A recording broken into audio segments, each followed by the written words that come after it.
నా నాయకత్వంలో పడిగే ఎర్రయ్య నాయకత్వంలో 7 సంవత్సరాలు పోరాడి అక్కడ భూదాన భూములు సాధించాము.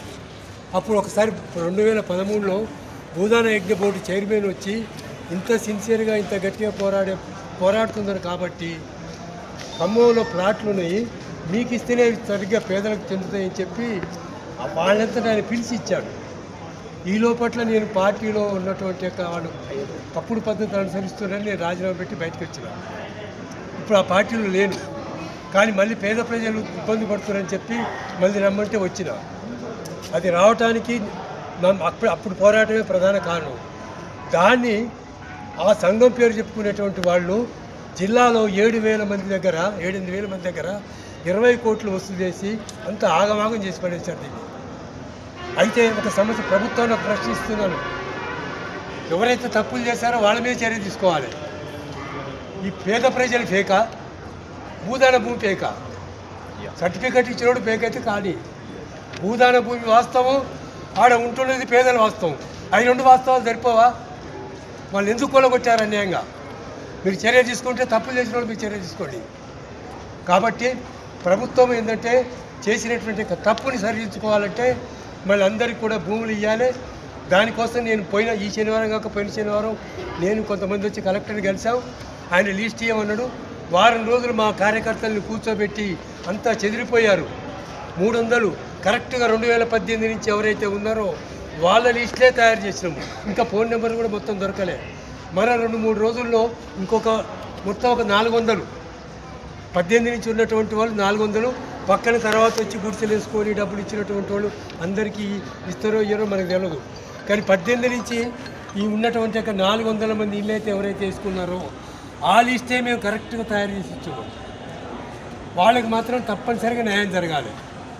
రెండవది, ఈ 8-10 సంవత్సరాల కాలంలో పేదవాళ్ళు కూడా కొంచెం కష్టపడి పరిస్థితులు మెరుగుపరుచుకొని మంచి ఇల్లు కట్టుకున్నారు.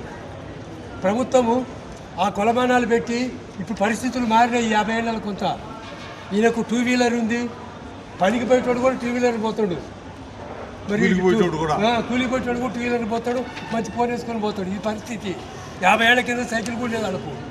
మరి ఇప్పుడు నీకు 2 వీలర్ ఉంది కాబట్టి అర్హత లేదు, నీకు ఇది ఉంది కాబట్టి అర్హత లేదంటే ఎవరికి ఇస్తావు దీంట్లో? నువ్వు ఆ రకంగా చూస్తే ఇందులో సగం మంది కూడా రాదు. కాబట్టి మరి ప్రభుత్వాన్ని డిమాండ్ చేస్తుంది ఏంటంటే ఈ 1,72 గజాలు అనేది తెలంగాణ అంతా వర్తిస్తుంది. మేము దాన్ని మార్చమని లేవు, మీరు మార్చరు. కానీ ఇక్కడ పేద ప్రజలకు నష్టం చేశారు కాబట్టి మీకు 2 వీలర్ ఉంది, మీకు అది ఉంది, ఇది ఉందని కాకుండా నిజంగా కూలగొట్టిన వాళ్ళందరికీ రావాలి. ఎవరైనా లేరు, నేను అడ్వైజ్ చేయించిన ఎవరైనా ఉద్యోగాలు చేసుకుంటే వాళ్ళు ఉంటే, ప్రభుత్వ ఉద్యోగాలు చేసుకునే వాళ్ళు ఉంటే, అటువంటి వాళ్ళు ఎవరైనా ఉంటే మీరు ఎంక్వైరీ చేసి తీసేయండి. లేరు అటువంటి వాళ్ళు నాకు తెలిసినంత ఉంటే తీసేయండి. అంతే తప్ప పని చేసుకునేటువంటి పేదవాడు ఇవాళ పరిస్థితులు మారినాయి. భార్యాభర్తలు కష్టపడి పనిచేస్తున్నారు. ఇల్లు కట్టుకోవడానికి కేవలం కష్టం కాదు, మెడల మీద ఉన్నటువంటి బంగారం అమ్మారు, అప్పులకు తెచ్చారు. ఊళ్ళో 2 గుంటల స్థలం ఉంటే అది అమ్మి ఇక్కడ ఇల్లు వేసుకున్నారు. ఇప్పుడు ఆ స్థలం పోయింది, ఇక్కడ ఇల్లు పోయింది. మరి ఇట్లా అప్పుల పాలైండ్రు, మెడల మీద బంగారం అమ్మారు, కుదబెట్టారు, అప్పులు చేశారు. ఇంట్లో కష్టపడేటువంటి ప్రజల్ని ప్రభుత్వాన్ని డిమాండ్ చేస్తున్నాం, మీ కొలమానాలు కాసేపు పక్కన పెట్టండి. ఈ విషయంలో అసలు మొత్తానికే సవరించాలి ప్రభుత్వం కొలమానాలు, కానీ ఇక్కడ ప్రత్యేకంగా ఇంకెక్కువ సవరించాలి. మీరు నష్టం చేశారు కాబట్టి కనీసమైనటువంటి న్యాయం అది. వీళ్ళకి ఈ 400 మందికి ఎవరైతే ఇల్లు వేసుకొని గత 8 సంవత్సరాలుగా ఉంటుండ్రో వాళ్ళందరికీ తప్పనిసరిగా ఇవ్వాలి. ఈ కొలమానాలు కాసేపు పక్కన పెట్టండి. వాడి ఇల్లు నిజంగానే కూలిందా లేదా ఒకటే ఎంక్వైరీ చేసుకోండి. వీడి ఇల్లు నిజంగా కూలిందా లేదా? కూలినోడందరికీ ఖచ్చితంగా ఇళ్ళ స్థలమును ఇల్లు ఇవ్వాలి. కాబట్టి అది ఖచ్చితంగా అమలు జరపాలని చెప్పి ప్రభుత్వాన్ని డిమాండ్ చేస్తున్నాం. కాబట్టి ఈ అక్రమాలు చేసిన వాళ్ళు ఉంటే చర్యలు తీసుకోండి. మేమే దాన్ని ఏమో అడ్డుకోము. తప్పులు చేసి ప్రజల పేరు చెప్పి ఎవరైనా పెద్ద నాయకులు మాఫియాపాలు చేస్తారు, ప్రభుత్వ భూములు ఆక్రమించుకుంటారు, పేదల సంఘం అని చెప్పి ప్రజల దగ్గర వసూలు చేయటం ఏంటి? వాళ్ళ మీద మీరు ఏ చర్యలు తీసుకోండి, మాకేం సంబంధం లేదు. ప్రజల మాత్రమే ఏం జరగదు.